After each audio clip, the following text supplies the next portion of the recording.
Welcome back to Chapter 3 of The Unwritten Life.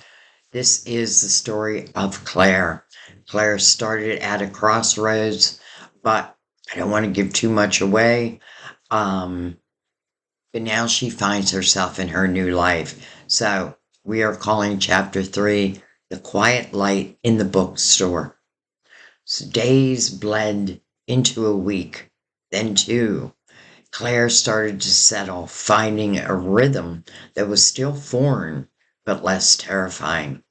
She found a coffee shop with really terrible coffee, but it had a great view of a tiny park and a laundromat that always smelled faintly of dryer sheets and despair. The city was still a roar, but Claire was starting to pick out individual notes. Well, one rainy Tuesday, seeking refuge and something to read, she ducked into a small, dusty bookstore tucked between a noisy deli and a brightly lit souvenir shop. It was the kind of place where the air itself felt old and wise, thick with the scent of paper and unspoken stories. Behind a high counter perched on a stool was an elderly woman with silver hair pulled back into a nice, neat bun. She wore thick, round glasses that sat low on her nose, and her eyes, magnified by the lenses, were remarkably keen, observing everything without seeming to judge. She was surrounded by a towering stack of books, a half-empty mug of tea beside her, a worn leather-bound volume. Her name, a small tag, read Mary. So Claire browsed these narrow aisles, feeling a strange sense of calm wash over her. The constant hum of her own thoughts, the endless to-do list, the subtle anxieties of her new life all seemed to recede in this quiet space. Mary didn't greet her or push sales, simply existing behind her counter, quiet, unwavering presence. Claire eventually found a poetry collection that really caught her eye, and she brought it to the counter. Mary took the book, her movement slow and deliberate, her fingers tracing the worn cover. "Ah," Mary murmured, a faint smile touching her lips. He understood the difficult love of existence. She looked up, her gaze settling on Claire with an almost unwavering depth. Sometimes the quietest decisions are the loudest.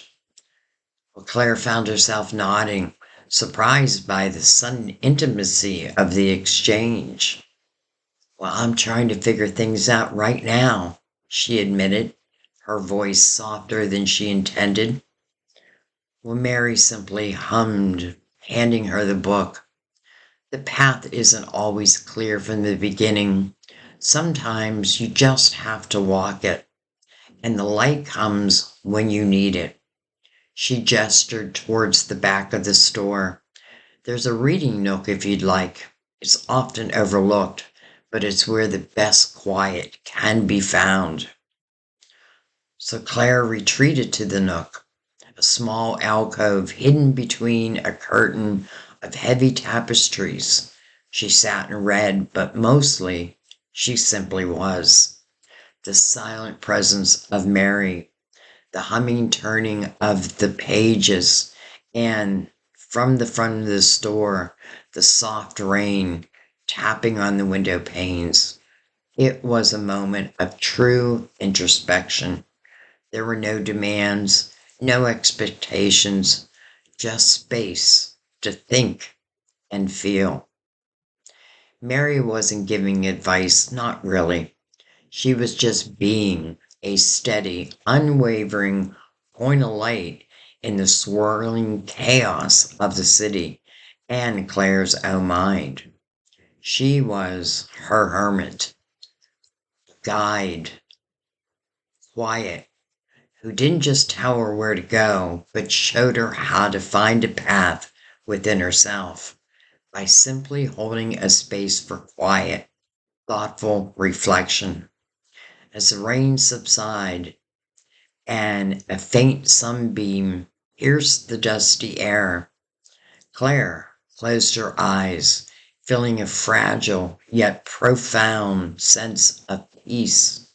She was still figuring things out, but for the first time, she felt that she had the space and the quiet encouragement to do so. So, we're just going to go ahead and go right into chapter 4, which we're calling The Empress and the Blooming Window Box.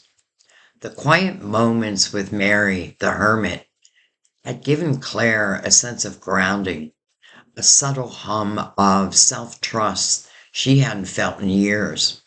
She was still in her tiny apartment, still navigating the concrete jungle, but something inside her was beginning to unfurl, like a tightly furled leaf finally catching the sun. The inspiration from Leo, the magician, nudged her to act on this sense of self. Well, one unusually warm afternoon, as Claire sat on her fire escape trying to read, she noticed it. A small, rather neglected window box on the apartment directly below hers. It was filled with wilted, leggy plants, clearly struggling for life amidst the city grit. Below it, a few doors down, she could hear the faint, beautiful sound of music, something classical and flowing. Well, a few days later, while waiting for the temperamental elevator, she bumped into her downstairs neighbor. The woman was a whirlwind of soft fabrics and vibrant colors, carrying an armful of blooming flowers and a bag that smelled faintly of rich, earthly soil. Her hair, a cascade of dark waves, was adorned with a single, perfectly placed flower.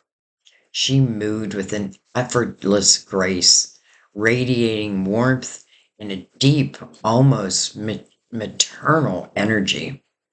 "Oh, excuse me, darling," the woman her voice rich, like the music Claire had heard. "These beauties aren't quite insistent on coming inside. I'm Isabella, by the way. You must be Claire from upstairs.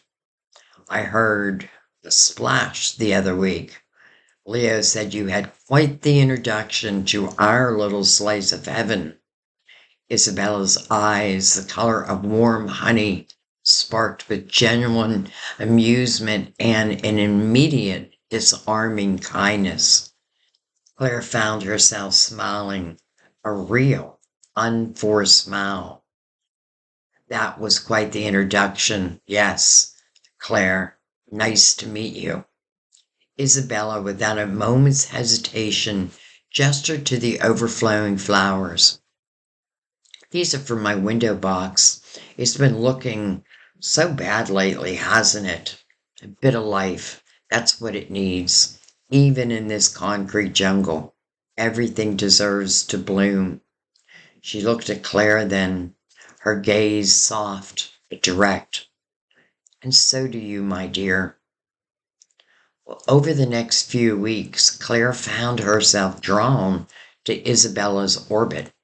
Isabella, it turned out, was a landscape designer, but not for grand estates, but specializing in transforming tiny urban spaces into lush, vibrant havens. She had an uncanny ability to make anything grow, coaxing life from barren patches of earth, talking to her plants as if they were old friends. Her apartment, which Claire eventually saw, was a riot of green and bloom, a living, breathing testament to growth and abundance. There were always fresh flowers, always the scent of rich earth, and always a pot of tea brewing. Isabella wasn't just about plants, though. She was about nurturing, about creativity in its most fertile form. She encouraged Claire to think about what she wanted to cultivate in her own life. What seeds are you planting, Claire? She asked gently as they sat on Isabella's fire escape amidst the beautiful greenery. What beauty do you want to bring forth? She spoke of patience, tending, of trusting the natural cycles of growth. Sometimes you just have to give things the right conditions. A little water, a little light, Isabella would say, her hands calloused but gentle as she pruned a struggling vine. And then you let them unfold. Claire started with a small gift from Isabella, placing it on her windowsill. It was a tiny act, but it felt significant. Isabella, with her nurturing spirit, her love for beauty, and deep connection to the cycles of creation and growth, was Claire's unexpected empress. She wasn't just planting flowers, she was beautifully teaching Claire how to cultivate her own barren patches, how to nurture the new life that she was starting to grow within herself. The city still roared outside, but inside Claire's apartment and within her spirit, something was beginning to truly bloom. All right, so we will leave it there and we will pick it back up. Um, let's see, our next chapter. Let's call it The Lover's Sympathy Symphony and a Shared Gaze. So this is going to be an interesting chapter. I thank you. I'll see you in our next chapter. Bye bye.